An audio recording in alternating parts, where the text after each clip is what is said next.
শীতের দিনে সকাল সন্ধ্যে যদি এইরকম পাটিসাপটা পিঠা পাওয়া যায় তাহলে তো আনন্দের শেষই থাকবে না। আসসালামু আলাইকুম মাই ইউটিউব ফ্যামিলি। দেশ বা দেশের বাইরে যে যেখানে আছেন সকলকে আমার সালাম। সকলে সুস্থ থাকুন, ভালো থাকুন আর নেক পথে চলুন, এই দোয়াই করি আল্লাহ পাকের কাছে। আর আপনারা আমাদের জন্য দোয়া করবেন, আমরা যেন সুস্থ ও সবল থাকতে পারি আর নেক পথে চলতে পারি। ফ্রেন্ডস, আজকে আমি নিয়ে এসেছি খুবই আকর্ষণীয় আর সুস্বাদু পাটিসাপটা রেসিপি। তাই আপনাদের কাছে অনুরোধ রইল, ভিডিওটি প্রথম থেকে শেষ পর্যন্ত দেখবেন, স্কিপ করবেন না। আর ভালো লাগলে লাইক শেয়ার কমেন্ট অবশ্যই করবেন। চলুন শুরু করি। বিসমিল্লাহির। এখানে একটা ফ্রাই প্যান নিয়েছি, ফ্রাই প্যানে 100 গ্রাম চিনি দিলাম আর কোরানো নারকেল যেটা ফ্রিজে রাখা ছিল সেটা দিয়ে দিলাম 1 কাপ। স্বাদ মতো লবণ দিয়ে একটু নাড়াচাড়া করে ঢাকনা চাপা দেব, দিয়ে এটাকে 5 মিনিট রাখবো।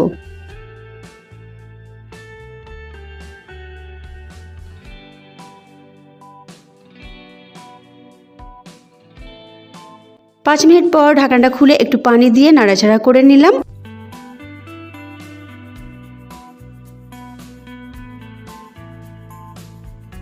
দেখুন একটু ভালো মতো কালারও ধরে গেছে। এবার নাড়াচাড়া করার পর আমি এখানে দেব 1 টেবিল চামচ চালের আটা। চালের আটা দিলে পুরটা খেতে কিন্তু খুবই ভালো লাগে, এটা মাখা মাখা হয় আর খেতে খুবই দারুণ লাগে। চালের আটা দেওয়ার পর একটু পানি দিয়ে দিলাম যাতে চালের আটাটা খুব ভালোভাবে ফুলে ওঠে। তো পানিটা দিয়ে ভালো করে মিশিয়ে নিলাম। এবার 5 মিনিট এটাকে কম আঁচে ঢাকনা চাপা দিয়ে রান্না হতে দেব।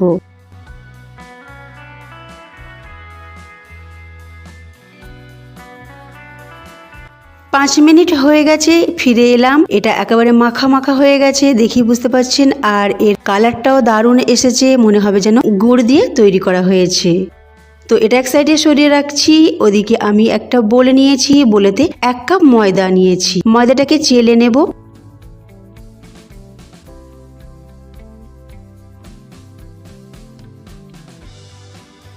এবার এতে দেব স্বাদ মতো লবণ। লবণটাকে ভালো করে মিশিয়ে নিলাম। তারপরে 1 কাপ পানি দিয়ে দেব। এইভাবে আমি মোট 2 কাপ পানি দেব। পানিটা একটু একটু করে দেব, দিয়ে একটা স্মুথ ব্যাটার তৈরি করে নেব, যেন কোনো প্রকার দলা না থেকে যায় সেই রকম ব্যাটার তৈরি করবেন।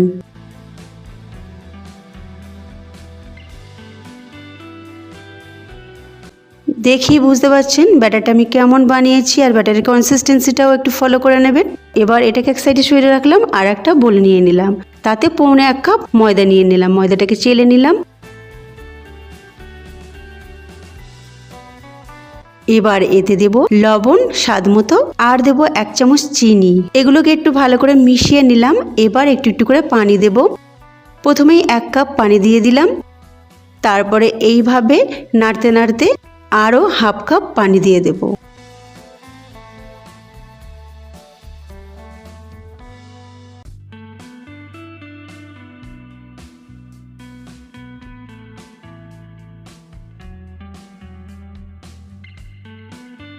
ব্যাটারের কনসিস্টেন্সিটা একটু ভালো করে ফলো করবেন, পানি কম বেশি লাগতেই পারে।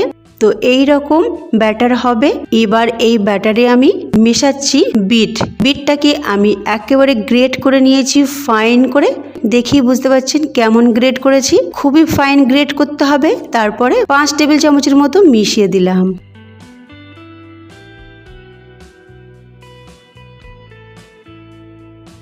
এবার চলে যাচ্ছি গ্যাসের কাছে। গ্যাসে একটা বড় ফ্রাই প্যান বসিয়েছি, তাতে সামান্য তেল ব্রাশ করে নিলাম। এবার আমি বিট দিয়ে যে ব্যাটারটা তৈরি করেছিলাম সেই ব্যাটারটা দিয়ে দেব। গ্যাসের ফ্লেমটা কিন্তু একেবারে কম রাখবেন। আমি এখানে ডিজাইন করার জন্য এইভাবে দিচ্ছি, আপনারা চাইলে আপনাদের পছন্দ মতো ডিজাইনটা করে নিতে পারেন। তো আমি এই রকম ডিজাইন করছি। এরকম 4টে লাইন টেনে দিলাম, তারপরে সাদা ব্যাটারটা দিয়ে গোল করে ঘুরিয়ে নেব।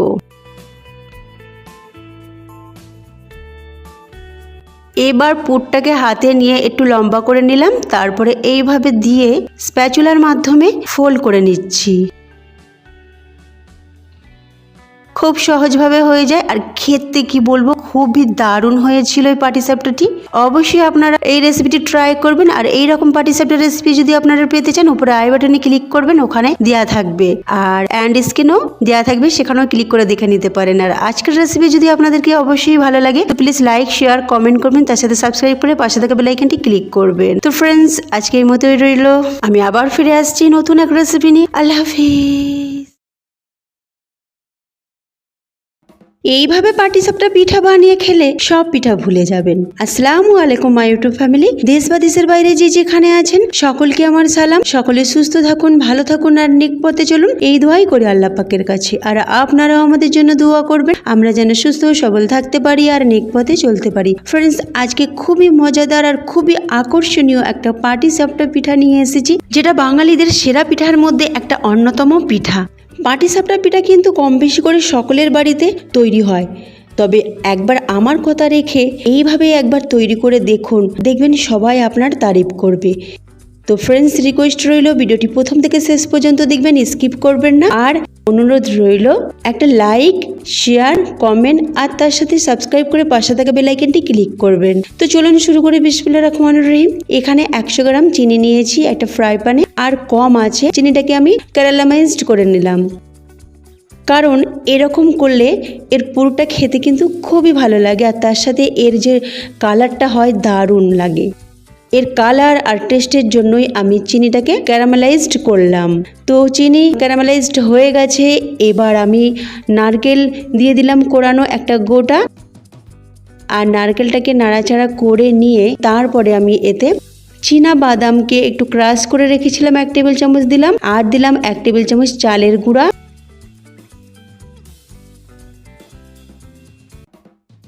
তারপরে পানি দিয়ে দিলাম, দিয়ে একটু নাড়াচাড়া করে নিলাম।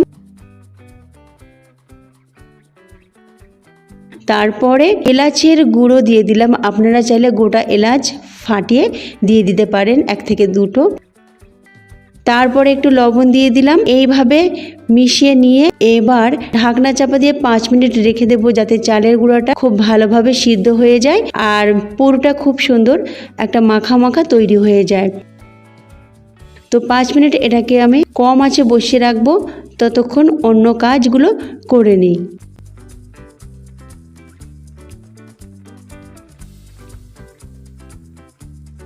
এদিকে একটা বোল নিয়েছি, আর বোলেতে আমি 2.5 কাপের মতো ময়দা নিলাম,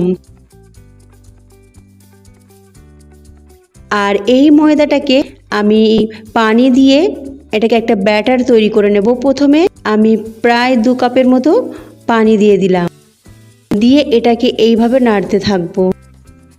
কিছুক্ষণ নাড়ার পর দেখব এটার মধ্যে কোনো প্রকার দলা বা লাম্পস নেই, একেবারে স্মুথ হয়ে গেছে। এবার এ থেকে কিছুটা আমি ব্যাটার একটা আলাদা বাটিতে তুলে নেব। এই ধরনের ছোট্ট গোল চামচ নিয়েছি, আর এই গোল চামচের 2 চামচ ব্যাটার আমি একটা আলাদা বাটিতে তুলে নিলাম।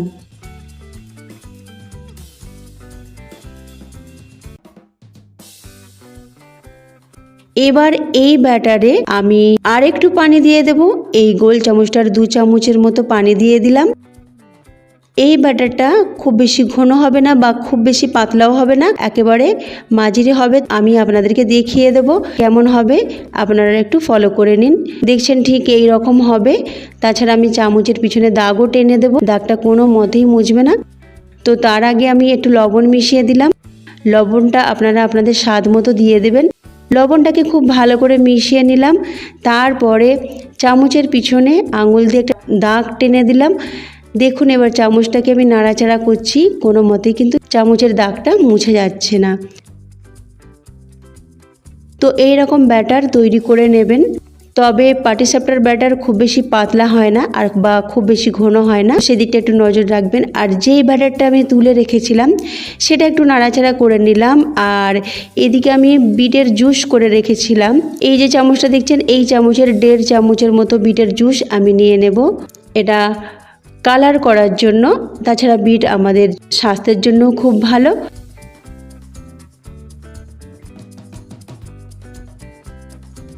বিটটাকে ভালো করে মিশিয়ে নিলাম, 1.5 চামচ মোট দিয়ে দিলাম। মিশিয়ে একটু লবণ দিয়ে দিলাম, লবণ দিয়ে একটু নাড়াচাড়া করে নিলাম যাতে লবণটা খুব ভালো করে মিশে যায়। এবার একটু ভালো করে নাড়াচাড়া করে নিলাম। তারপরে একটা গ্লাস নিলাম, আর গ্লাসে একটা দুধের প্যাকেট আমি আগে থেকে ধুয়ে রেখেছিলাম পরিষ্কার করে, সেই দুধের প্যাকেটটা নিলাম, আর এতে আমি ব্যাটারটা ভরে নেব।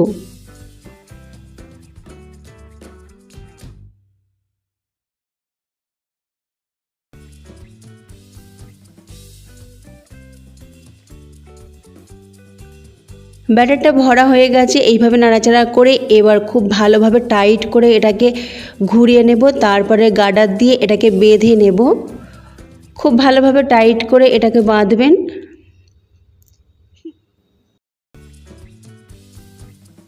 তারপরে চলে যাব গ্যাসের কাছে।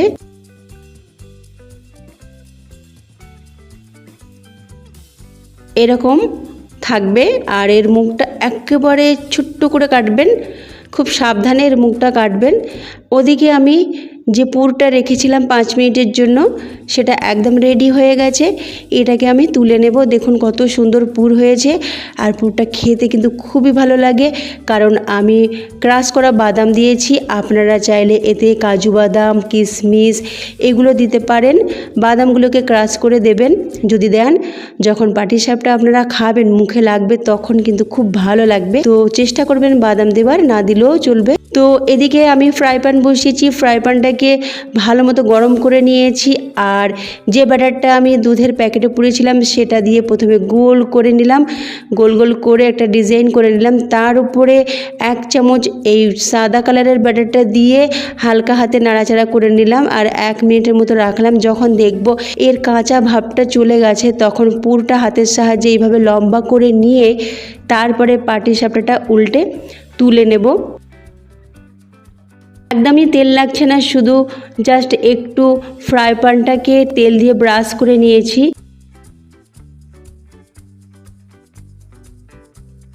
এবার এটাকে নাড়াচাড়া করে একটু সেঁকে নিয়ে তুলে নেব।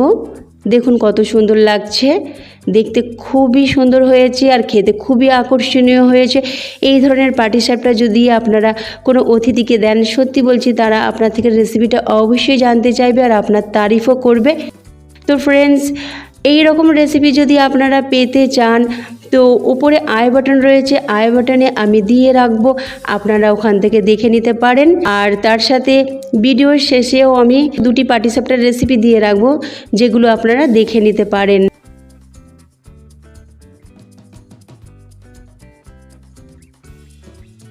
আর একটা আমি বানিয়ে নিলাম, এইভাবে আমি সবগুলো বানিয়ে নিলাম। দেখুন কত সুন্দর লাগছে আর খুবই নরম তুলতুলে হয়েছিল, আর খেতেও কিন্তু খুবই দারুণ হয়েছিল। আপনারা বানিয়ে দেখবেন আর আমাকে কমেন্টে অবশ্যই জানাবেন আজকের রেসিপি আপনাদের কেমন লেগেছে। আল্লাহ হাফিজ।